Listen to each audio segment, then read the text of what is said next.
Interesting concept माझ्या मनात आला आणि तो कन्सेप्ट या व्हिडिओ रूपाने मी तुमच्यासमोर मांडत आहे.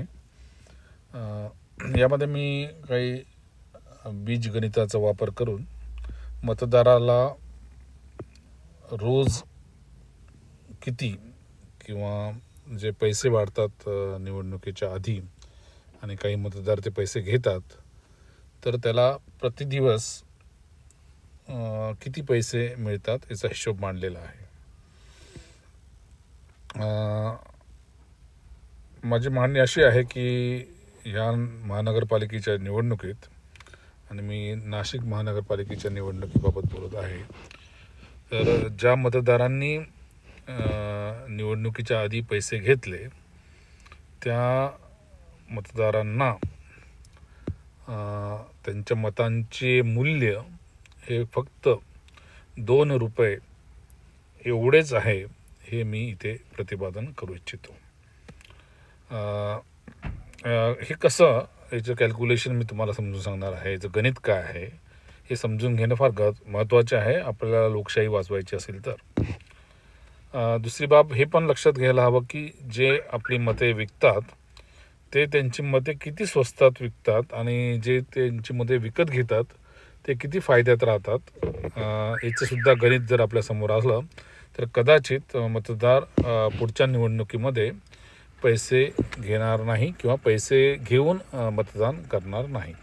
तर अशी भाबडी इच्छा या व्हिडिओमागे आहे. साधारण आपल्याला हे माहिती आहे की अलीकडच्या काळामध्ये निवडणूक ही पैशांचा खेळ झालेला आहे आणि सर्वच प्रस्थापित पक्ष मोठ्या प्रमाणावरती पैसे वाढतात. प्रस्थापित विरोधी पक्ष देखील पैसे वाढतात. म्हणजे असं नाही की फक्त सत्तेत असणारेच पैसे वाढतात असं नाही, तर जे विरोधी पक्षात असतात पण प्रस्थापित पार्टीतले आहेत ते सुद्धा मोठ्या प्रमाणावरती पैसे वाढतात असं आपल्याला ऐकायला मिळतं. सध्या भारतीय जनता पार्टी हे सत्तेमध्ये आहे, त्यामुळे त्यांच्याकडून जास्त पैसे वाटले गेले असे काही जणांचे मत आहे. महानगरपालिका निवडणुकीत मात्र दोन्ही बाजूंनी मोठ्या प्रमाणावरती पैसे खर्च केले गेलेले आहेत आणि नाशिक महानगरपालिकेच्या निवडणुकीत उमेदवारांनी त्यामुळे खूप पैसे खर्च केले असं बोललं जातं. वास्तविक आकडेवारी मात्र फार इंटरेस्टिंग आहे. आमच्याकडे म्हणजे आम्ही ज्या भागात राहतो त्या वॉर्डामध्ये असे बोलले गेले की मतदारांना साधारण 3,000 रुपये प्रति मतदार हा रेट होता. आणि कदाचित विविध वार्डमध्ये ही आकडेवारी बदलू शकते, परंतु मुद्दा तो नाही आहे. मुद्दा हा आपण मतदार म्हणून किती जागृत आहोत आणि किती जागृत असायला हवं याबाबत आहे. तर हा आकडा जर आपण गृहीत धरला की प्रति मतदार 3,000 रुपये जर एका मतदाराने घेतलेले असेल तर त्याला साधारण किती पैसे मिळाले. आता असं आपण गृहीत धरूया की तो जो निवडून आलेला जो उमेदवार आहे ज्यांनी पैसे वाटलेले आहे त्याचा कार्यकाळ हा 5 वर्ष आहे. तर याचा अर्थ असा की त्या मतदाराने निवडून येण्यासाठी, त्या उमेदवाराने निवडून येण्यासाठी एका मतदानामागे किंवा एका मतामागे साधारण 600 रुपये प्रतिवर्ष एवढा खर्च केलेला आहे, कारण 5 वर्षाचा कार्यकाळ आहे.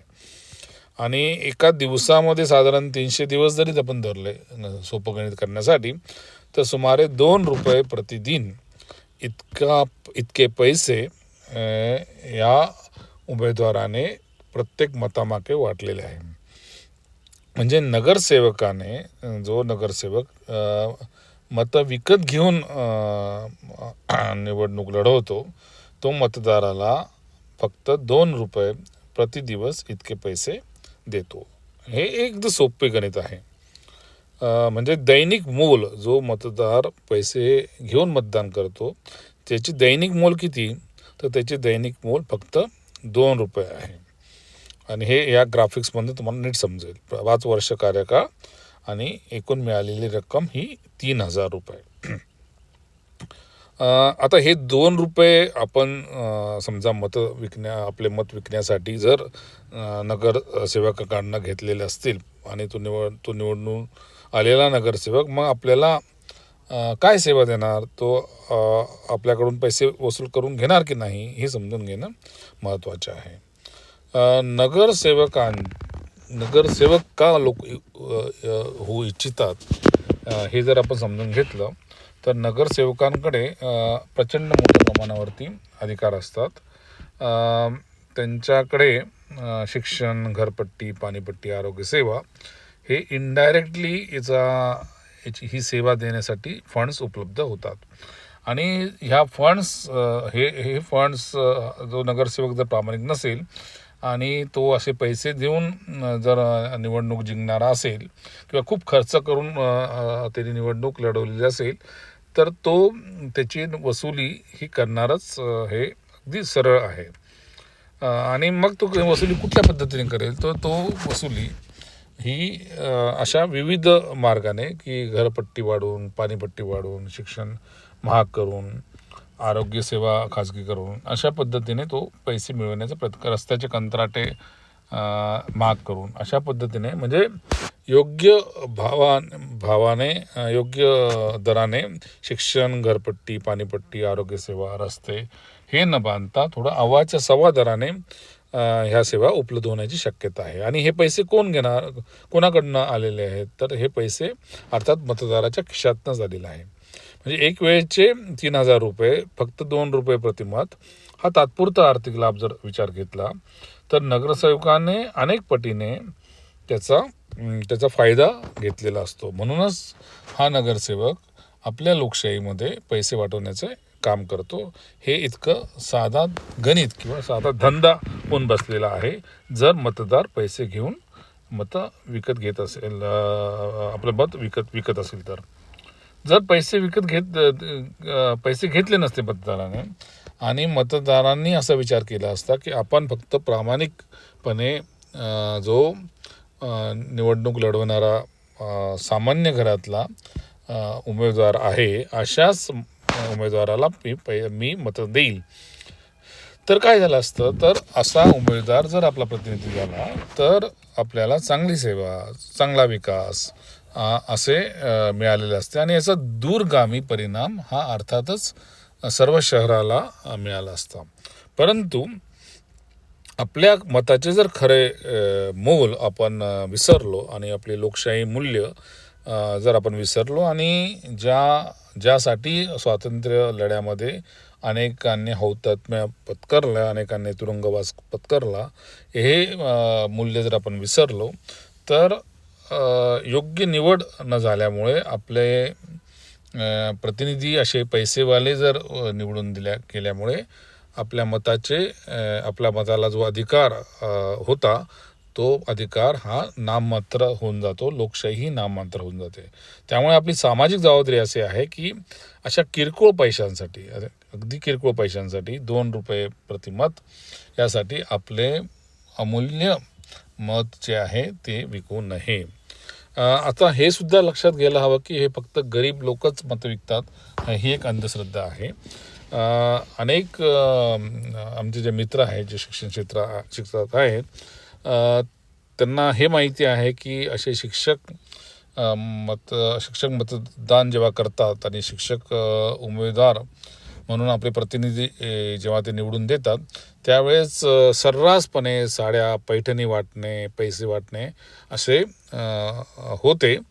आणि अशा पद्धतीने जर पैसे वाटून जर शिक्षक हा जो शिक्षित वर्ग आहे तो जर मतदान करणार असेल तर लोकशाही आपण कुठे नेऊन ठेवलेली आहे असा प्रश्न आपल्याला पडायला हवा. आणि अशा शिक्षकांना रोज किती पडतो, तर अशा शिक्षकांना जर तुम्ही गणित केलं, पैठणी साडी, रोख रक्कम, तर असं लक्षात येईल की अशा शिक्षकाला सुद्धा समजा 5,000 रुपयाचा काही माल मिळाला असेल तर 365 दिवसाचा जर तुम्ही वर्ष गृहीत धरलं आणि 1,000 रुपये हे प्रतिवर्ष, कारण 5 वर्षासाठी 5,000 म्हणजे एका वर्षासाठी 1,000 म्हणजे साधारण 3 रुपये प्रतिदिवस, म्हणजे साधारण 3 ते 5 रुपये प्रतिदिवस इतके मूल्य शिक्षक वर्गाच्या मतांचे आहे. आणि अशा शिक्षकाला, ज्याला गणिताचं शिक्षक, अगदी गणिताच्या शिक्षकाला सुद्धा हे गणित जर समजत नसेल आणि तो सुद्धा जर असे पैसे घेऊन मतदान करणार असेल तर आपल्याला खूपच विचार करायला हवा. हे जे गणित मी मांडलेलं आहे की आपल्या मतांची किंमत किती, तर गरीब वर्गाची किंमत ही 2 रुपये प्रतिदिवस मतांची किंमत, शिक्षक वर्गाची 5 रुपये प्रतिदिवस. इतके कमी पैशांमध्ये निवडणुकीचे आपले मत, जे अमूल्य मत आहे ते आपण विकतो. आणि कोणत्याही वर्गाने जर मतं विकली तर त्याचे मूल्य अत्यंत कमी आहे हे जर आपण समजून घेतलं, अगदी व्यावहारिकदृष्ट्या जरी समजून घेतलं, आणि आपण आपले पैसे न घेता जर मतदान केलं आणि फक्त प्रामाणिक उमेदवाराला जो खूप धनाढ्य नाही आहे पण तो गरिबांची, सर्वसामान्य वर्गाची, मध्यम वर्गाचे प्रश्न हाताळतो, अशा जर उमेदवाराला जर आपण मतदान केलं तर लोकशाही खऱ्या अर्थाने सफल होईल. अन्यथा हे जे गणित मी मांडलेलं आहे 2 रुपये प्रतिदिवस, अशा दराने आपण जे मतदान करतो, आपण म्हणजे जे कोणी पैसे घेऊन मतदान करतात, ते या देशाला नक्कीच भुषावह नाही आहे.